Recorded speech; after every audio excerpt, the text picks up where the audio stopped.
we got a lot to get to today. Got to recap last night's Monday night football matchup between the 49ers and the Colts and see how that game impacted the playoff picture, which is rounding in the shape. It's coming into focus as we now are down to 2 weeks left in the NFL season. Plus, I'll give you what I think about DK Metcalf saga and how will that affect the Steelers as we play out the rest of the season. And it is Top 5 Tuesday. I will give you my top 5 teams. And I always say that list is fluid, so there has been some changes to my top 5. And we'll wrap it all up looking at the college football playoff quarterfinals, which teams that I think could be in line for an upset in the quarterfinals. We'll get into all that today, right here in the Total Sports Ozone.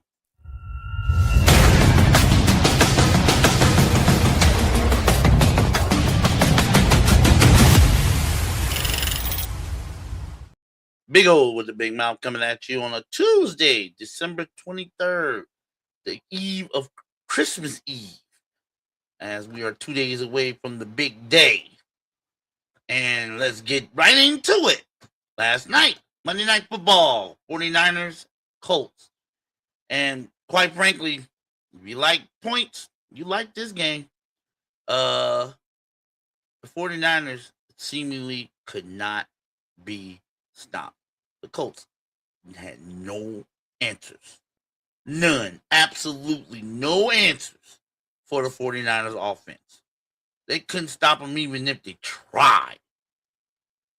I mean, it probably would have took an act of God or Congress to even slow down the 49ers offense. I mean, Brock Purdy, it was like he was playing pitch and catch out there. It was like target practice. 48-27. And the thing is, the Colts were in this game in the first half. The first half, it was only 24-17. They were only down one score. Phillip Rivers looked good. He had a couple of touchdowns. He looked for a 44-year-old man who was on his couch a couple of weeks ago. He looked sensational for the first half. But the Colts defense, like I said, no answers. They had no answers for the 49ers. Brock Purdy, probably his best game as a 49er, at least in my opinion. It was his best game of his short NFL career. 25 of 34. 295 yards. 5 touchdowns. 5. And it was like he was playing pitch and catch. He threw to everybody, and everybody ate. George Kittle, 115 yards and a touchdown. Christian McCaffrey, he had 29 yards receiving and 2 touchdowns. Let's not forget he had 117 yards on the ground. The Colts didn't know what to do with big CMC. They didn't know what to do with him. They tried to stack 8 in the mountain. Nope. They tried to cover the cover 2 Tampa 2 zone cover over, if you want to call it. Nope, that didn't work. They tried to put a linebacker on Christian McCaffrey as a spot. That didn't work. Nothing worked. Nothing worked for the Colts on defense. Nada, Nathan. It looked like target practice out there. 49ers ran whatever offense they wanted to run, how they wanted to run it, when they wanted to run it, and they just told the Colts, stop us. And the Colts was like, I don't know if we can. And they couldn't. All night long. 49ers scored at least 10 points in every quarter of that game last night. They just could not be stopped. I don't even know if they punted. I think they might have punted once, maybe. Maybe once. Nope, they didn't punt at all. The 49ers did not punt in this game. That's how bad it was for the Colts. They could not get the 49ers off the field all night. That's how. Now you know when you cannot even, you do not even get the other team to punt. You having a bad night on defense, and the Colts in the game they needed, and Colts in the game they needed, and they were at home, and they needed it very badly to keep themselves alive in the AFC playoff picture. Couldn't get it. So what does this game mean? What does this win mean for the 49ers? Well, with the Colts losing, that put 3 teams in the AFC playoffs. 3. It put the Chargers, the Bills, and the Jaguars. They have all locked up playoff spots with the Colts losing. So there are only 2 spots remaining in the AFC, and there are basically 2 spots remaining in each conference. In the AFC, the only thing we need to figure out now is basically who's going to win the divisions in the AFC East, North, South. Basically, the AFC West is pretty much a wrap with the Denver Broncos. It's pretty much a wrap. All they have to do is win one more game, and it's a wrap for the Broncos. The Patriots, they win one more game, it's a wrap. It's a wrap for them. The Jaguars and the Jaguars and Texans. The Jaguars are currently in the lead in AFC South, but the Texans only 1 game behind. But the Jaguars, Chargers, Bills all clinched playoff spots with the Colts losing, which means for the Colts to get in the playoffs, they got to win out and get some help. They got to win out, and they're going to need a lot of help. And we're talking about the AFC South. That basically, for them to win, for them to make the playoffs, they need to win out, and the Texans will have to lose out. The Houston Texans will have to lose their last 2 games, and the Colts will have to win their last 2 games for the Colts to grab the 7th seed in the AFC. For the 49ers, they had already clinched the playoff spot. So, but with this win, it puts them back in the running for the top seed in the NFC and the NFC West. They're only a game behind the Seahawks. They're tied with the Eagles. They're tied with the Bears, but the Bears, on tiebreakers, have the number 2 seed right now. But the 49ers, Rams are all 1 game behind the Seahawks. 49ers still play the Seahawks. So it is very conceivable that if the 49ers run the table and win their last 2 games, they could be the number 1 seed in the NFC. And the way they're playing right now, the way the 49ers looked last night, I'd be scared to play them.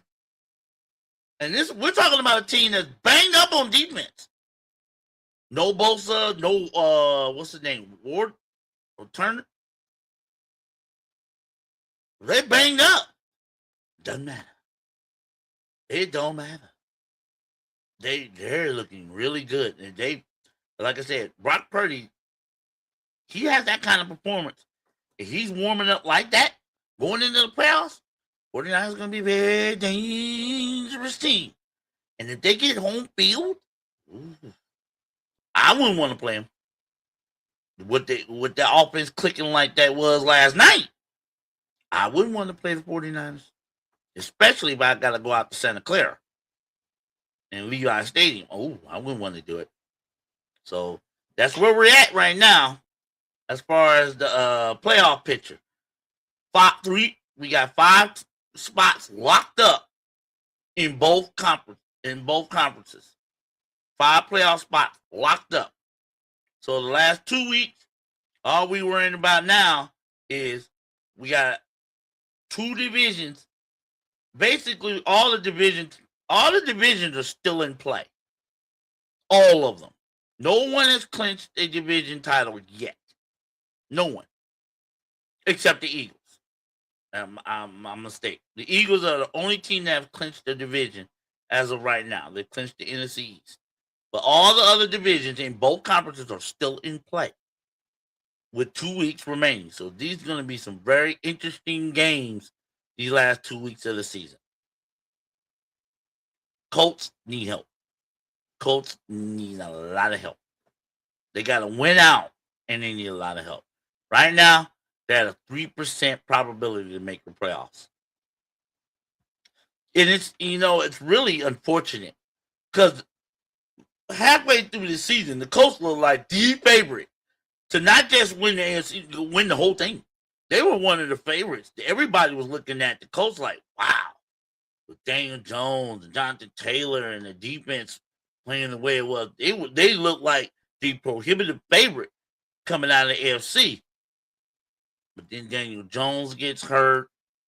There was a couple of people on defense. And then the backup got hurt.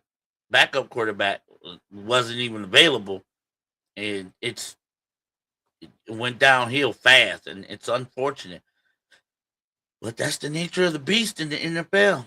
Injuries happen. And it could turn. It has. I've seen it. We've all seen it. We've seen major injuries to key players on teams curtail seasons. A promising season gets derailed just like that. And that seems like what happened with the Colts. When Daniel Jones went down and he was having like an MVP type season, it kind of curtailed him. I got to give it up to Phillip Rivers, though. He still can sling it. 44 years old, grandpa, high school football coach. When he come in, he still got an arm. If you give him time, he can sling it, and he gets rid of it fast. Last night he was only sacked twice, so he's learning to get rid of that ball. He don't want to get hit. He don't want to get hit that often. And by these guys, these big defensive linemen, as fast as they are, and as big and strong as they've gotten, he don't want to get hit by these guys. he got a family. He knows get rid of the ball, but he played a lot better than last week against Seattle, but the defense just couldn't stop 49ers. They just couldn't do it. So 48-27, 49ers over the Colts. Colts are now 8-7, and they're on the outside looking in. 49ers, they put themselves back into the mix for not just the NFC West, but the top seed in the NFC. And like I said, the way that deep offense is playing, I would not want to play them if I have to go out to Santa Clara. I know I wouldn't. Big O with the big mouth, Total Sports Ozone. Now, don't forget, like and subscribe, please. And please comment, leave a comment if you will. I'll read them all. I'll look at all. If you don't like what I'm saying, if you like what I'm saying, if you agree or don't disagree, let me know. Let me know what you think. I'm always open to hearing what you think. That's what I'm here for. I'm a fan hollering at the fans. So, as a fan, let's move on. Let's talk about this DK Metcalf. As we all know, DK Metcalf of the Pittsburgh Steelers was suspended for the remaining 2 games of the regular season without pay for his little altercation he had with a fan at this last Sunday's game against Detroit. Now, we've all seen the video. I'm sure you have. I know I have. I've seen it multiple times. My first thought about that whole thing is, what the hell was he doing interacting with a fan in the middle of the game? What was he doing? Shouldn't he be focused on the game? I mean, you're a major player on this team. You're not one of the. You're not sitting at the end of the bench on the Steelers. You're starter. You're starter wide receiver. You're probably supposed to be the way you're getting paid. You're supposed to be their best wide receiver. What in the hell are you doing way over there on the sidelines, mixing it up with a fan in the middle of the game? Now, I can see if it was before the game or even right after the game. But this was right in the middle of the game. I mean, you're trying to win this game. You need to win this game. And you worried about a fan who's probably had a little bit too much to drink and is running his mouth a little bit too much? Really? This is a incident. You've all seen it. This is an incident that should have been avoided. Because like I said, what the hell are you doing if you're DK Metcalf mixing it up on way over there in the stands with a fan? They're in the middle of the game. You're right. You're supposed to be focused on the game. You're trying to beat the Detroit Lions. You're on the road. And you know, everybody knows, when you're on the road, you're going to get the mile running from the fans. You're going to get that. Especially if you're the opposing team on the road and it's a rivalry. You're playing a rival. You're going to get that noise. You're going to get it. You got to be thick-skinned. I mean thick, because they're gonna talk. You got rowdy fans coupled with alcohol. Yeah, there's a very small percentage of idiots that go to these games and act the fool, run their mouth too much. You gotta rise above that, especially during the game. Your focus should be 100% on the game. Not worry about what a damn fan in the stand running his mouth about. Yeah, that's why I believe the punishment fit the crime. I think it was a fair punishment. Sit 2 games without pay. Now, according to the sources from ESPN, he's appealing. DK Metcalf will appeal the suspension, and he has to, because if this suspension is upheld, not only will he lose over $500,000 in salary, game checks, but he's going to be in the running to forfeit $45 million guarantee. $45 million. $45 million in guaranteed money. That's not money to be losing right before Christmas. I mean, I know he's on Santa's naughty list right now for what he did. Ooh. I mean, that's like Santa stuffing your stocking with coal because you were really, really naughty. So, for his sake, you better hope the powers that be in the NFL listen to his story. But that's the issue he runs into. If the suspension is upheld, he will lose over $500,000 in game checks because he had to sit the last 2 games, and he's in the running to possibly forfeit $45 million in guaranteed money. $45 million. Woo. That's a grip to be losing right before Christmas. I hope he already bought presents for his family.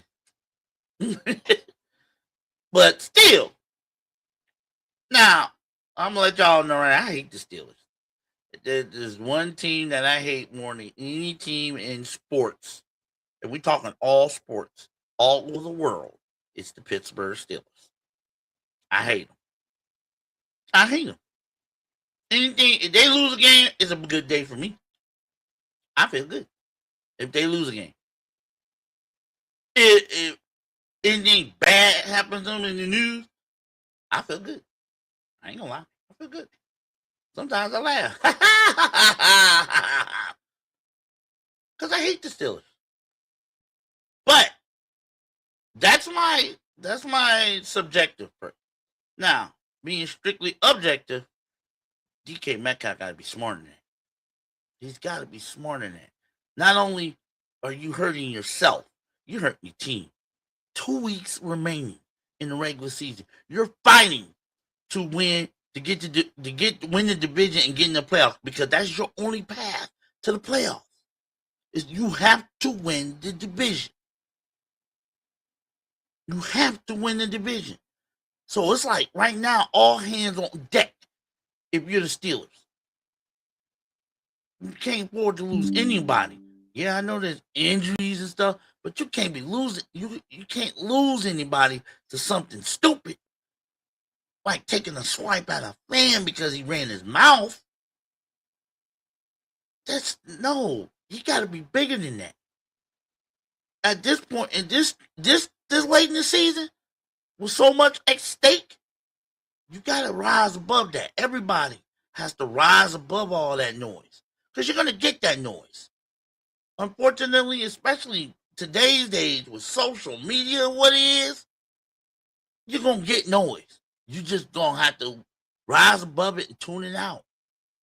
And for as much money as you're making, the team, the organization, they're expecting you to rise above that. They're expecting that. You can't take swipes at fans, no matter what they say. I mean, the smart thing for DK to have done, besides walk away and get your focus back on the game, is to alert security. I mean, there's security all over these stadiums. You could have grabbed a security guard, a police officer, somebody, pointed that fan out in the stands and let them deal with it. That's what they get paid for, to deal with the small amount of knuckleheads that attend these games. That's what they did for. That's what he should have done. He should have walked away from it, or at the very least, alerted a policeman or security, pointed that fan out, and let them deal with it. They probably would have told him he had to go, or go find a different seat, something. But he wouldn't be suspended. Gotta use your head. Especially this time when the teams are going to need you. They need you. I mean, this is not no scrub that's sitting at the end of the bench. He's a starting wide receiver for the Pittsburgh Steelers. Aaron Rodgers needs you. And now you're gone for 2 games. The last 2 games of the regular season. By the way, Steelers play Cleveland in Cleveland next week, and then they end the season at home against the Ravens. Now, they're in a position where they win any one of their last 2 games, they win the division. They wrap up the AFC North, they get in the playoffs. If they win any one of their last 2 games. That's why this little situation should not happen. It should not have happened. At least I don't think so. You got to rise above that. You just got to rise above it and focus on the game. That's what they're paying for. Focus on the game. As far as that fan is concerned, and now you ain't going to sit there, I don't care what the fans say. You're not going to sit there and expect me to believe that DK Metcalf took a swipe at you for nothing. I don't think he took a swipe at you because you asked for an autograph. I don't think he took a swipe at you because he wanted to take a selfie. Now, you had to have said something. something probably really egregious to that man for him to swipe at you. Had to. Knowing that he gonna lose money and you have to sit down some games, you had to have said something real big time to provoke a professional player to swing at you. And for that, I think that fan should be banned from going attending any more of the home games. Well, what was it? The Detroit Lions? He should be banned. He should be banned. Or at the very least, his ticket, if he's a season ticket holder, his season ticket should be revoked or should be moved to a seat way up there in the cheap seats where he is nowhere near the players, nowhere near the sidelines. But I think he should be banned. I mean, come on, y'all. I know, we all know it costs a nice grip to attend sporting events. Not just the NFL, we talk all of them, NBA, Major League Baseball, hockey, any sporting event. It costs some money. It is not like it back in the olden days. It costs money to attend these games. So, yes, when we attend these games, we all have the right to cheer and we all have the right to boo and say some four-letter words to players we don't like or teams we don't like and even the refs. We do that. That's part of the game. That's what makes the game fun to me. The right, you go up there and your team play, and your team playing bad, you boo the hell out of them. And if the ref make a bad call, you boo the hell out of them. Boo, cat call them four-letter words out, whatever. But there's a line that you should not cross. And I don't care if you had one too many or you were sober as a nun. I don't care. There's a line you do not cross as a fan, especially when in the mouth. One thing, you don't talk about a player's family, wife, kids, mother. You don't do that. That's off limits because you wouldn't want them to do it to you. And I don't care how much these players get paid. They're human beings too. They're human beings first. And you wouldn't want that done to you. You damn sure wouldn't want anyone talking bad about your family, your wife, your kids, your mom, your dad. You wouldn't want that. So how do you have to expect that if you do that to a professional player, they're supposed to rob a butter, but you have to go into that thinking if you say something like that, don't expect a good outcome. So you should keep that junk to yourself. You shouldn't even put that stuff on social media. Unfortunately, we have a bunch of knuckleheads that do. They use social media to say all kinds of ugly stuff about players, about athletes, about famous people.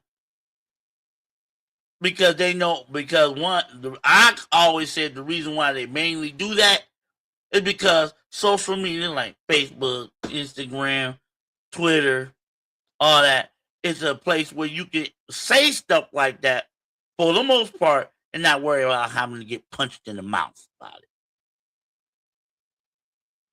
But if you're going to say that to an athlete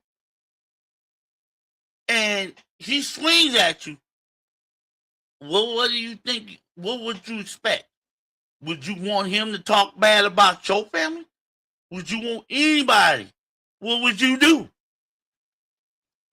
If somebody come at you talking crap about your wife, about your kids, about your mom, dad, or whatever, what would you do? Would you just turn the other cheek? No, you're going to get upset. And you might get physical. So you got to watch that. There's a line you just don't cross. I don't care how much you spend on them tickets. I don't care if you spent all of your paycheck and most of it the next one on a sporting event. Don't care. There's a line you don't cross. And you should have better common sense as a fan. Because you're supposed to be there to enjoy the game. Yes, cheer on your team, boo the other team. Boo the refs if they make bad calls, and they do. That's what you're there to do. You're not there to interact with a player from another team and get them riled up so he can punch you. No, you're not there for that. Or if you are, you got your priorities mixed up. You might as well watch the games at home. So, in my eyes, that fan should be banned. He had to have said something. I don't know what it was, but he had to have said something to provoke that player, DK Metcalf, from taking a swing at him. Had to. Had to. Oh, that's just how I see it. That we'll see how this affects the Steelers going forward. Like I said, the last two games, next week they play in Cleveland, and they finish at home against the Ravens. We'll see how this affects them, especially on Aaron Rodgers. I don't know. I just don't know. But it's not a good look for DK Metcalf. And it can hurt him really where it hurts. His back pocket, his wallet, his bank account. That's never good. Especially right before Christmas. Big O with the big mouth. Total Sports Ozone. Now, let me get set up here because it is Top 5 Tuesday. It is time for me to release my top 5 teams for the week of ending week 16 in the National Football League. So, and yes, there's been some changes. There has definitely been some changes because one of the teams in my top 5 last week actually 2 teams took losses. But it wasn't that bad. But there's one team that I had to put add to my top 5. I dropped one out. I dropped one team out of my top 5 and put another one in because, like I said on yesterday's show, this team has gone about their business so quiet. Nobody talks about them. Not too many people talk about them at all. I'm talking about my top. This is my top 5. I got number 5, the Jacksonville Jaguars. They are probably the quietest 11-4 team I've ever seen. Nobody talks about it. At least not on a national sense. Nobody. And they don't garner a lot of press. And I don't know why. Look at the record. 11-4. First place, AFC South. But they've gone about it so quietly. It's like if you didn't pay attention, you wouldn't know. You would not know. But they quietly have been one of the better teams in the AFC. I mean, Trevor Lawrence, Travis Etienne, and even Travis Hunter being out, they was able to overcome that. They got a hellacious defense, very opportunistic. I mean, hey, they went into Denver. Denver had won 11 in a row, something like that. They went in there and stopped them, and they made it look a little easy. Denver's defense, which is one of the better defenses, especially their front seven, one of the better defenses in the National Football League, they made it look easy in Denver. I'm telling you guys, y'all can't sleep on the Jacksonville Jaguars. You can't. In my eyes, the AFC is wide open. The AFC is wide open. Chiefs are down. They're not in it. The Bills are vulnerable. You know, the Bills are vulnerable. The Ravens may not even make it. Then Joe Burrow and the Bengals, they're out. So the AFC is wide open. There's not one team in the AFC that's in either have made the playoffs or primed to make the playoffs that don't have any flaws. There's not one. So any team can be beaten. Any team in the AFC side can be beaten. They can be beaten. And Jacksonville beat one of those teams on the road. They did that. I didn't think they could go into Denver. You know, we're talking about a warm weather team going up in the high altitude in Denver. But they came out with a win. Quietest 11-4 playoff team I've ever seen. Not a lot of press about them. There's not a lot of big time media talk about them at all. But they're just going about their business. And I have to say, Trevor Lawrence has turned into, I'm not going to say he's a superstar quarterback, but he's a manager. He's a game manager. He is I call him a game manager, a nice game manager. He doesn't turn the ball over that much. He takes what the defense gives him.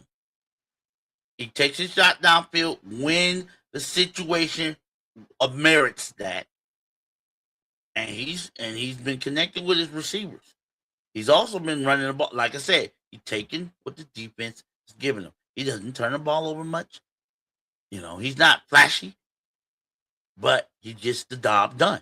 And that's what the Jaguars have been doing. They have been getting quietly the job done. So I had to put the Jaguars in my top 5 this week. Very impressive win on the road in Denver. You're going to be in my top 5. I kept the Broncos in my top 5 at number 4, even though they lost. But they won 11 in a row. You can't discount 11 games in a row. And Denver has been a team like, you think you got them down. You think you got them down. Okay. But you better knock them out because they'll find a way to come back, especially at home. Now, let me ask y'all, does anybody really want to play Denver in Denver during the playoffs? If Denver happens to get home field advantage, which they're in line of doing, 12-3. They went out, they could get home field advantage. And does anybody want to go to Denver in the winter, in January? I don't know. I have no idea. Denver's defense is what's going to say today. Their offense is still, to me, a work in progress. I believe, I would say, it ebbs and flows. The Broncos offense, it ebbs and flows. If they had one more top flight receiver, one that could take the top off the defense and go deep, one significant deep threat, I would have Denver as my prohibitive favorite in the AFC if they could do that. But they don't have that. Nevertheless, when you win 11 in a row, yeah, you have one hiccup. I'm not going to knock you out of my top 5. When you won 11 in a row, I'm not going to do that. Not this week. But I did bump them down one spot from 3 to 4. So my number 3 team this week was the New England Patriots. Went on the road, took care of business against Baltimore. Now they're one game away. I think they're one game away from wrapping up the AFC East. One game. I believe they're one game away from wrapping up the AFC East. Who knew? Plus, it was a good rebound. Good rebound from the blown lead and losing at home to Buffalo the week prior. To go on the road and beat a team that's desperate. That was desperate for a win. We're talking about the Baltimore Ravens. They were desperate. But New England, come back. Because New England was down, I believe, 11 points in the fourth quarter against the Ravens. And they came and they didn't blink. You have to put Drake May in the running for MVP. You have to do that. If you're the NFL media and the critics and the pundits, Drake May's performance merits that. He deserves to be at least in the conversation for league MVP. And Mike Vrabel, he's hands down coach of the year. Hands down. Mike Vrabel is hands down. I don't even think it's close. I really don't. I don't even think it's close. Mike Vrabel is coach of the year. Especially if the New England Patriots somehow get home field advantage throughout the playoffs.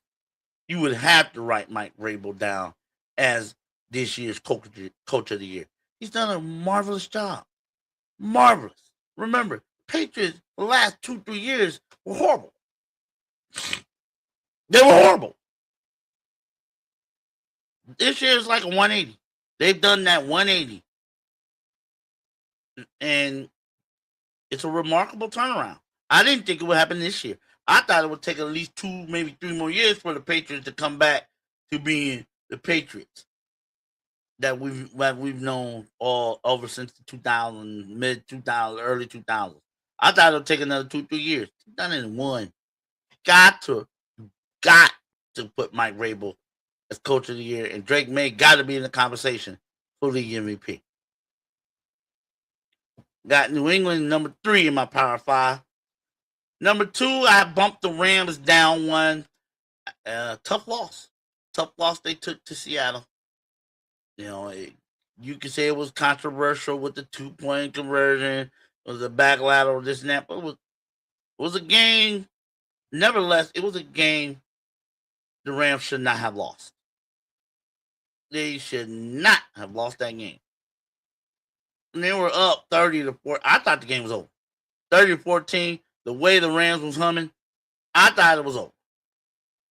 I thought the game was over. That's why I did not. I turned it, and then when I turned it back, here it is. Here it is. Seattle's going for the tie. And I'm thinking, what the hell happened? Rams took their foot off the gas. Let's put it like that. They took their foot off the gas. We can argue everything about the refs and that controversial 2-point conversion that tied the game. We can argue whatever we want. They took the foot off the gas. That's what I think they did especially in the fourth quarter. They took the foot off the gas. Maybe they'll learn their lesson from that. But they're still to me one of the toughest teams in the NFC. But they did lose to my number 1 team this week in my top 5, and that's the Seattle Seahawks. Amazing comeback win.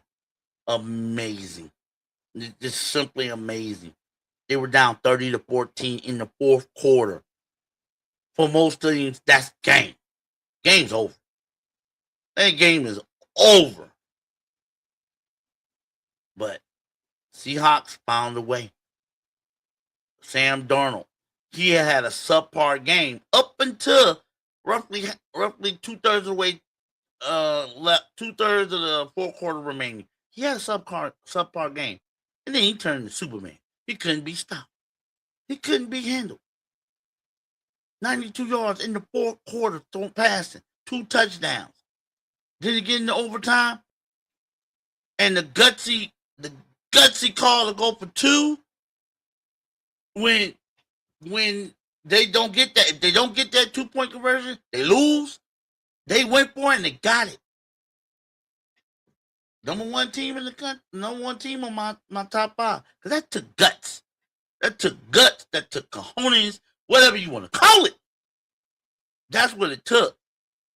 And that's why Seattle, to me, if Seattle gets home field advantage, they're not going to be an easy out. You got to remember that. Going up the Pacific Northwest, going to be tough.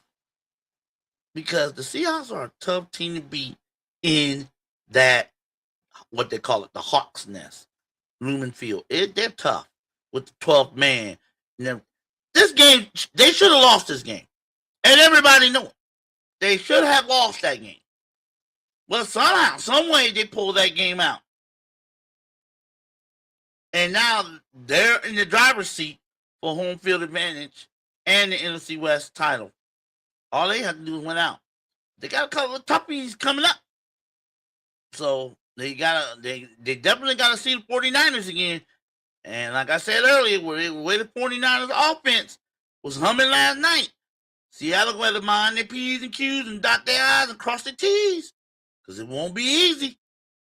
But for this week, for the week ending week 16, I got the Seattle Seahawks on top. So that's my top 5 for the week ending 16. Number 5, Jacksonville Jaguars.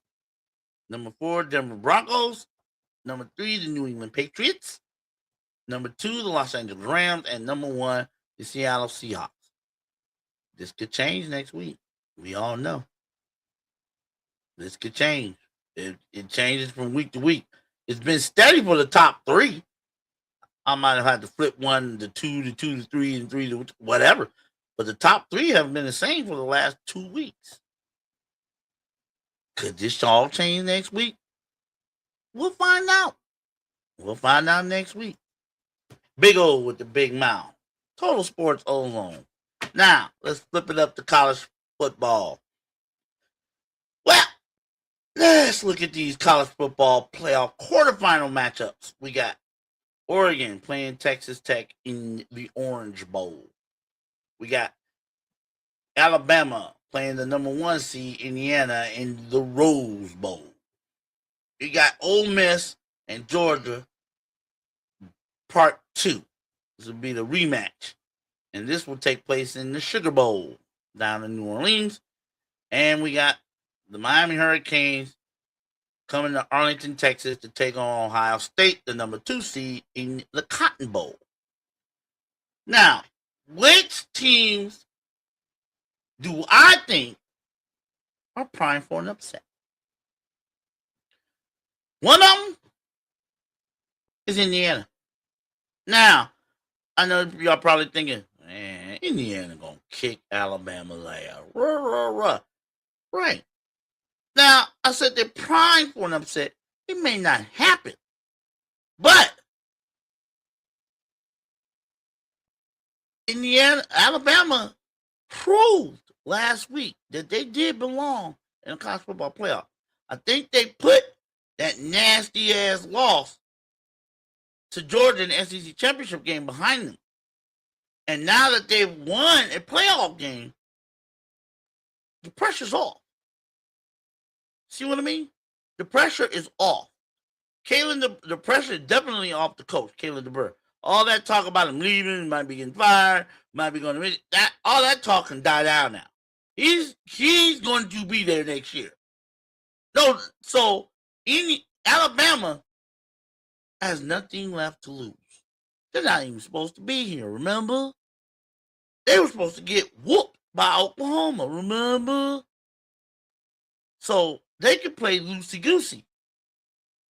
And if Kyle Simpson has a game the way he played against Oklahoma, plus that defense, after the first quarter, the defense basically put the clamps on Oklahoma. And they did it in Norman. This game is a neutral site game. You can't underestimate the momentum a good defense gives your team. You can't underestimate that. Especially when you can stop a high-powered team, a team that can put up points up in bunches. If you can put the brakes on that, you can upset them. Now you're talking about Indiana, all the accolades are warranted. Big Ten championship, number 1 seed, Mendoza, the Heisman Trophy winner, Kirk Cignetti, Coach of the Year. All those accolades that have been heaped upon Indiana have been warranted. They earned it. But you're talking about playing a blue blood at Alabama, a college football blue blood, probably one of the bluest of the blue bloods in college football, and you're playing it on the national stage. Now, I don't know if Indiana's never been to this position. Indiana's never been here. Remember that. They've never been in the position where the lights are so damn bright you can't even see. How will that affect their play?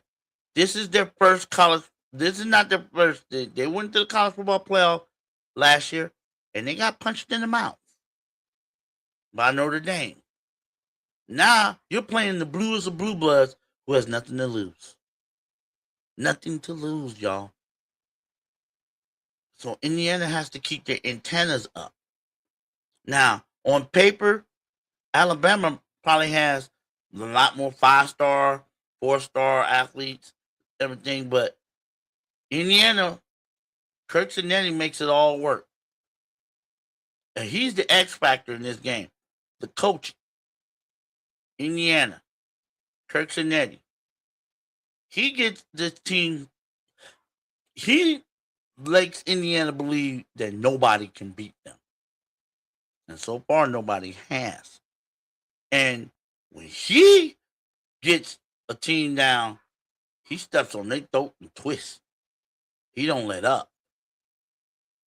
If you haven't noticed, the 50 points and 60-point games they put on teams this year. Now, I seriously doubt they're going to drop 50, 60 on Alabama. But if I'm Indiana, I'll keep my antennas up.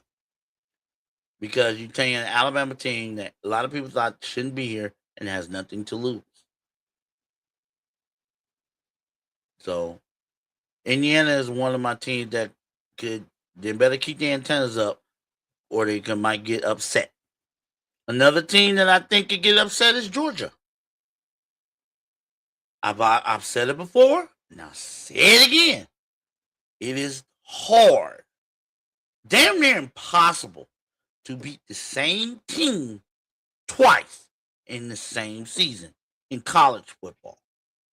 It is damn near hard to do that. And this is the rematch.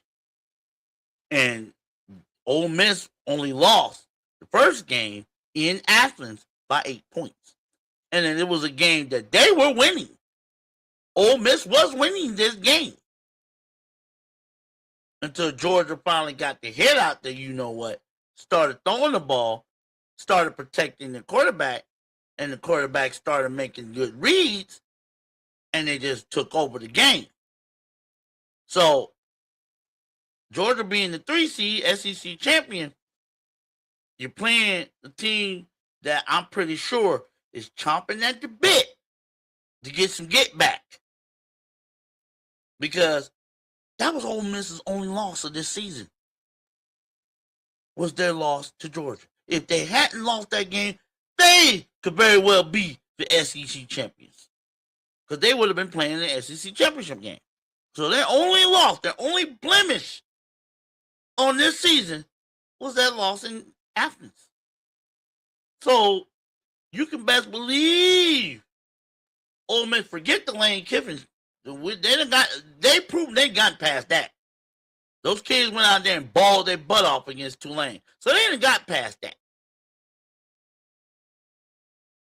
But now they probably thinking this is our chance to get some get back. And Georgia has got that. Another team have their antennas up. It's hard, and especially in college football, it is hard as all you know what to beat the same team twice, especially in a team from the same conference. It is almost impossible. Think about last year. Ask Oregon. Ask Oregon last year. Oregon had beat Ohio State in the regular season. Beat them. Beat them by a point. In Eugene. Oregon from then on, number 1 team, 1 Big Ten champion, 1 number 1 seed. Then they met Ohio State again in the Rose Bowl. What happened? I'm just saying.